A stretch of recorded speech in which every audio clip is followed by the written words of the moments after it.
ஒரு குளிர்ந்த மாலை, கவின் மற்றும் அவனுடைய சிறிய தங்கை மியா கடைவீதியில் உள்ள பழைய ஜொலித்த கூரையுள்ள வீட்டுக்குள் குடிவந்தனர்.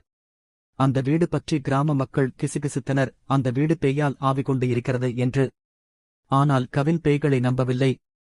அவன் அந்த மெல்லிய சிரிப்புகள் மாடியில் கேட்கும் வரை துணிச்சலுக்காக ஒரு டார்ச் மற்றும் போர்வையை எடுத்துக்கொண்டு கவின் மற்றும் மியா மெதுவாக மேல்மாடிக்குச் சென்றனர்.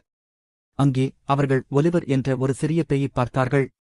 அவன் பயமுறுத்துவதற்கு பதிலாக மிகவும் நட்பானவனாகவும் தனிமையில் வாழ்ந்தவனாகவும் இருந்தான். ஒலிவர் பல ஆண்டுகளாக யாராவது தனக்காக ஒளிந்து பார்க்க விளையாட்டில் கலந்து கொள்வார்கள் என்று காத்திருந்தான். முதலில் கவினுக்கும் மியாகும் சிறிது பயமாக இருந்தது. ஆனால் சில நிமிடங்களில் அவர்கள் சிரித்துக்கொண்டே ஒலிவரை சுற்றி ஓடி விளையாட ஆரம்பித்தனர். அந்த இரவிலிருந்து அந்த பயமூட்டும் வீடு கடைவீதியில் மிகவும் மகிழ்ச்சியான கலைகளுடன் நிறைந்த வீடாக மாறியது. அதற்காக காரணம் பயங்கரமில்லாத ஒரு பேய் மற்றும் இருவரின் துணிச்சலான நட்பு. கதையின் நெறிமுறை: பயமுறுத்துவது போல் தெரியும் விஷயங்கள் உண்மையில் புரிந்து கொள்ளப்படவே காத்திருக்கக்கூடும்.